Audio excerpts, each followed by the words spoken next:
ఉమ్మడి నెల్లూరు జిల్లా దుగరాజపట్నంలో ఏర్పాటు చేస్తున్న పోర్టుకు సంబంధించి భూసేకరణ నిమిత్తం గురువారం జమీన్ కొత్తపాలెం గ్రామంలో తహసీల్దార్ సయ్యద్ ఇక్బాల్ అధ్యక్షతన గ్రామ సభ జరిగింది. ఈ సమావేశంలో మాజీ సర్పంచ్ వైస్ ఎంపీపీ తిరుపతి జిల్లా అధ్యక్షుడు పాపారెడ్డి పురుషోత్తం రెడ్డి, జడ్పీటీసీ రౌతు రామకృష్ణ తదితరులు పాల్గొన్నారు. ఈ గ్రామ సభలో పురుషోత్తం రెడ్డి మాట్లాడుతూ పేదలకు రైతులు ప్రయోజనాలు కలిగే విధంగా అధికారులు చర్యలు తీసుకోవాలని, ఇక్కడ ఉన్న నిరుద్యోగ యువతకు ముందుగా ఉపాధి అవకాశాలు ఇవ్వాలని, పోర్టు ఏర్పాటు వల్ల జరిగే ప్రయోజనాలు ఇక్కడ ఉన్న వారికి ముందుగా ప్రయోజనం కలిగే విధంగా అధికారులు చర్యలు తీసుకోవాలని, పోర్టు ఏర్పాటుకు రైతులు సహకరించాలని కోరారు. గ్రామాల్లో ఈ 4 గ్రామాలు మన గ్రామాలు కాబట్టి అందరం కలిసి 4 గ్రామాల్లో ఏం జరుగుతుందో చెప్పాలా, ఎవరు మేము కలవాలనేది మాకు తెలియదని చెప్పి ఆ రోజు పార్టీలు అన్నీ లేకుండా పెద్ద మనుషులు స్థానికంగా అందరం కలిసి ఆ రోజు సర్వే ఆపడం జరిగింది. సరే, దాన్ని నేను లీడ్ చేసి ఉండొచ్చు, కానీ వాళ్ళ సహకారం కూడా ఉంది. అయితే ఈరోజు 2-3 డౌట్లు ఉన్నాయి. ఎందుకంటే కొరవ గ్రామాలు వేరు, మా గ్రామాలు వేరు. ఎందుకు అంటే మా కర్మ ఏంటంటే ఆ రోజుల్లో 92, 94 టైంలో బీజీఆర్ వాళ్ళు మాగుంటోళ్ళు వచ్చినప్పుడు, అయ్యా మీకు స్వర్ణయుగం, మీ పిల్లకాయలు కాన్వెంట్ స్కూల్లో చదువుతారు, ఎక్కడి నుంచే బస్సులు పెడతాం, మీకు ఆరోగ్యం బాగాలేకపోతే మేము ఇక్కడనే దాన్ని ఏమంటారు అంబులెన్స్ని పెట్టి నెల్లూరు పోయి చూపించి మళ్ళీ తీసుకొచ్చి ఇంటికాడ పరిస్థితులు మీకు వచ్చేసాయి అని ఇదొకటి గ్రామ సభ పెట్టి వాళ్ళు భ్రమ పుట్టించారు. ఎవరు? బీజీఆర్ వాళ్ళు కానీ, మాగుంట వాళ్ళు కానీ, ఇతర అందరూ. కానీ వాళ్ళు ఎట్ట అయిపోయిందంటే వాళ్ళ వల్ల శాపం అయిపోయినాయి ఈ గ్రామాలు. ఈరోజు ఆ గ్రామాల్లో మా దగ్గర పొలాలు కొన్ని కొనుక్కున్నారు, కొన్ని ఎక్స్చేంజ్ మాకు ఇచ్చారు. ఇచ్చిన తర్వాత మేము వాళ్ళకి ఏమని చెప్పామంటే, ఎప్పుడైనా అవసరమైనప్పుడు ఇతర అవసరాలు అయినప్పుడు ఎవరి పార్టీ వాళ్ళు తీసుకుంటామని చెప్పాం. ఈరోజు రాష్ట్రం అంతా గత గవర్నమెంట్లో, జగన్మోహన్ రెడ్డి గవర్నమెంట్లో 20 సంవత్సరాల ముందు ఇచ్చిన పట్టాలన్నీ డీకేడీ అయినాయి, ఫ్రీ హోల్డ్ అయినాయి.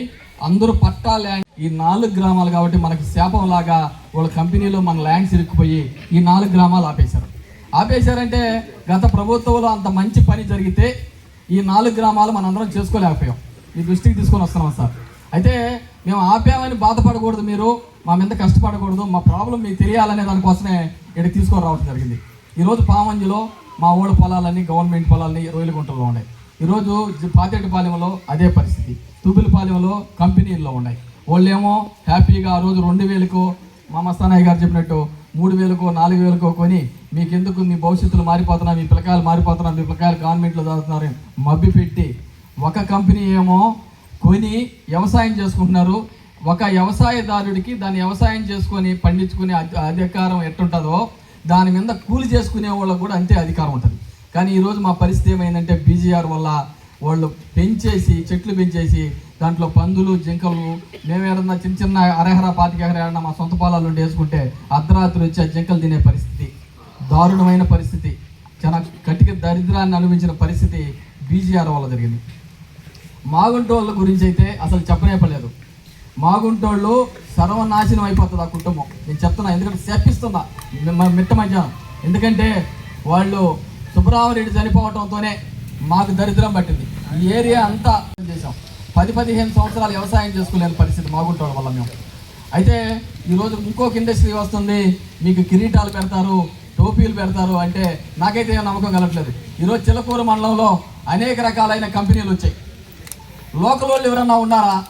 ఎవరు లేరు. అందరూ హిందీ వాళ్ళు పెట్టుకొని లోకల్ వాళ్ళు పెట్టారు. NIOT వచ్చింది 700 ఎకరాలు. ఇది నేను ఒక రాజకీయ నాయకుడిగా మాట్లాడలేదు, ఈ గ్రామస్తుడిగా మాట్లాడుతున్నాను. NIOT వచ్చింది. NIOT వచ్చిన రోజు కూడా మీకు ఈ భవిష్యత్తే మారిపోతుంది. 500 మంది మీ ఊరు ఎంప్లాయీస్ ఉంటారంటే 3 సెక్యూరిటీ గార్డులు ఇచ్చేసి ఈరోజు లోపలకు కూడా మనం రానిన పరిస్థితి.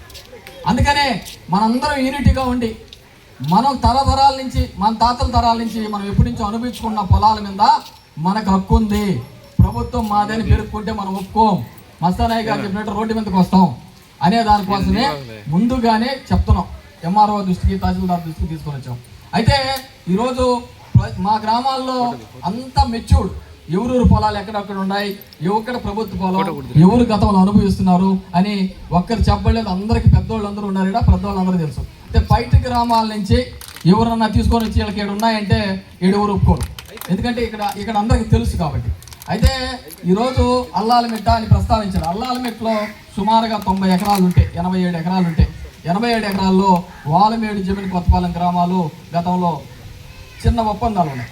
ఆ ఒప్పందాల ప్రకారం ఇన్ని సంవత్సరాల నుంచి మేము అనుభవిస్తున్నాం కాబట్టి ఆ ఒప్పందం ప్రకారం మీ దృష్టికి తీసుకొస్తాం, పర్సనల్గా మీకు లెటర్ పెడతాం, మీరు కూడా ప్రభుత్వం దృష్టికి తీసుకొచ్చి మాకు సహాయం చేయాలా, ఆ డబ్బులు ఇస్తే గ్రామానికి పంచుకుంటారు. అదొకటి. ఈరోజు పామంజి ఉంది. పామంజిలో ఏదైతే పట్టాలు ఉన్నాయో పట్టాలు కాకుండా సుమారుగా ఇంకొక 150-140 ఎకరాలు ప్రభుత్వ పొలం ఉంది. ప్రభుత్వ పొలాన్ని గతంలో పామంజి వాళ్ళు మా వాళ్ళు అనుభవించుకుంటారు. వాళ్ళందరికి కూడా ఆ గ్రామంలో వాళ్ళకి హక్కు కల్పించాలి మీరందరూ కలిసి అని చెప్పి తహసీల్దార్ గారిని మీ అందరి తరఫున నేను అడుగుతున్నాను. అయితే ఎందుకు ఇట్లా అడుగుతున్నానంటే తప్పదు. అదేవిధంగా పాతేటిపాలెం ఉంది. పాతేటిపాలెంలో మా జమీన్ కొత్తపాలెం వాళ్ళు ఆ రోజు ₹1 తీసుకోకుండా ఆడిచ్చి డబ్బులు తీసుకోకుండా ఎక్స్చేంజ్ తీసుకున్నారు. ఆడేమో ఎక్స్చేంజ్ తీసుకున్నారు, ఈడేమో వ్యవసాయం చేసుకోలేక ఉప్పు నీళ్ళు వల్ల సర్వనాశనం అయిపోయాం జమీన్ కొత్తపాలెం పరిస్థితి. అయితే ఏదేమైనా డీకేడీ పట్టాలు చేసుకోలేకపోయినాం, ఫ్రీ హోల్డ్లో పట్టాలు చేసుకోలేకపోయినాం. ఇవన్నీ మాగుంటోళ్ళు, బీజీఆర్, ఇతర కంపెనీల వల్ల మనం సర్వనాశనం అయిపోయినాం. గతంలో మేము అందరం దెబ్బతినున్నాం. ఈరోజు ఉన్నతంగా ఇంతమంది కూర్చోంటే ఒక్కరు కూడా నోరు తెలియకుండా ఎవరెవరు మన తరఫున మాట్లాడతారు ఖచ్చితంగానే. ఏడైనా కూడా చిన్న పొరపాటు జరగదు.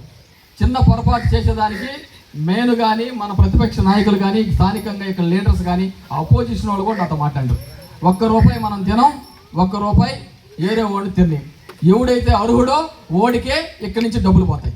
నిజంగా మీకు ఏదన్నా కానీ పొరపాటు జరిగితే తహసీల్దార్ ఆఫీసులో రిటర్న్గా మీరు ఒక అర్జీ ఇచ్చినట్టు తహసీల్దార్ దగ్గర ఒక ముద్ర వేసుకొని వచ్చి మళ్ళీ ఇట్లాంటి గ్రామ సభలు 4-5 జరుగుతాయి. ఎవరైతే మన కాంతానికి ఆశపడకూడదు, మనము మన అయిన దానికి మనం ఆశపడతాం. మిగిలింది ఏముందో ఆ గ్రామంలో తీసుకొని ఏ గ్రామం వాళ్ళు ఆ గ్రామంలో ఎంతైతే మనకు ప్రభుత్వం వారి గురించి డబ్బులు వస్తున్నాయో మీరందరూ గ్రామం తరఫున రాజకీయాలకు అతీతంగా ఎవరైతే పెళ్ళైన వాళ్ళు ఉన్నారో కుటుంబ పరంగా మనం అందరం పంచుకోవాలి. ఏదైనా ఉంటే నేను చెప్పానని మీరు వినవలేదు, మీరు ఏదన్నా ఉంటే మీ వైపు నుంచి కూడా కూర్చుంటే మనం అనేక సార్లు రాయంత్రమో ఉదయమో రచ్చబండ కాడ కూర్చోనో లేదా గ్రామంలో కూర్చొని అందరం కూర్చొని మనం మాట్లాడుకుంటాం. ఈరోజు పామంజి ఒకటే కాదు, పామంజి వాల్మేడు నుంచి వాల్మేడుకు వచ్చేటప్పటికి గంగనపాలపూడికి వాళ్ళ పొలాలు ఉన్నాయి, అవి కూడా పోతున్నాయి. పామంజిలో వస్తే పామంజి పొలాలు మ్యాక్సిమం పామంజి వాళ్ళకు ఉన్నాయి, కొందరికి కొండూరు అక్కడ ఉన్నట్టున్నారు గోవిందపల్లిలో వాళ్ళు. ఎవరైతే ఒరిజినల్గా పట్టాలు ఉంటాయి వాళ్ళకే జంతాయి. అయితే ఇప్పుడు అల్లాలమెట్టు ఉంది, అల్లాలమెట్టుకు ఒక కమిట్మెంట్ ఉంది, ఒక కమిట్మెంట్ ప్రకారం కాదు. ఈరోజు మొన్న అందలమాలతో ఒక ఇష్యూ వచ్చింది, అందలమాలతో కూడా రాత్రి ఇంచుమించుగా ఒక కొలుక్కు వచ్చింది, పాలి వాళ్ళకి వస్తుంది. ఎందుకంటే ఈరోజు అనేక రకాలుగా మేము గతంలో కంపెనీల వల్ల ఇబ్బంది పడ్డాం. ఏదైనా కంపెనీ వస్తే మేమేదో పెద్ద బెనిఫిట్ వస్తుందని మాకేం నమ్మకం లేదు. కానీ మీరు మా అధికారులు మాకు మీరే సహాయం చేయాలా, మీరు అనుకుంటే పై అధికారులను కన్విన్స్ చేయగలరు. మేమందరం మీతో కలిసిమెలిసి కంఫర్ట్గా ఉంటాం. మీరు మాకు చేస్తే అందరూ మా వాళ్ళందరూ పేదవాళ్ళు. మీరు పర్సనల్గా కూడా మీ కుటుంబం, మీ భార్య, బిడ్డలు జెడ్పీటీసీ గారు ఏది ముందుకు రావాల్సిందిగా కోరుతున్నాం. కూర్చోండి. మీరు లక్షణంగా హ్యాపీగా ఉంటారని చెప్పి తెలియజేస్తూ, అదేవిధంగా ఇంకా ఏదైనా ఉంటే మీరు ఎవరైనా కూడా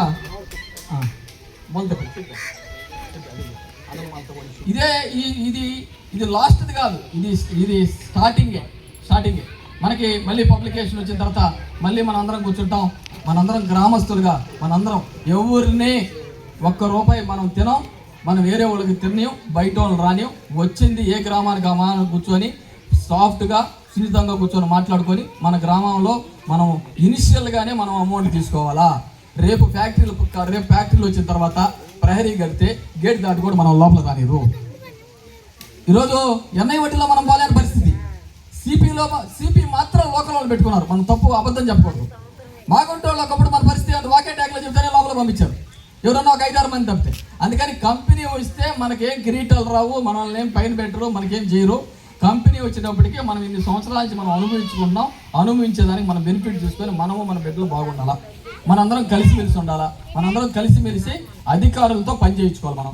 అందుకని అధికారులని మీ అందరి తరపున నిజంగా మేము చేతులెత్తి దండం పెట్టి, అయ్యా మేము చెప్పేది చేయండి, రీజనబుల్గా అవుతున్నాం, మీరు పై అధికారులు కన్విన్స్ చేయండి. ప్రభుత్వ ల్యాండ్ తరతరాలుగా మేము అనుభవించుకుంటున్నాం, మా గ్రామానికి లిస్ట్ ఇస్తాం, మీరు సహాయం చేయాల్సిందిగా కోరుకుంటూ నాకు ఈ అవకాశం చేయడానికి పేరు నమస్కారాలు. మన సోదరుడు జెడ్పీటీసీ గారు వచ్చారు, మాట్లాడాల్సింది.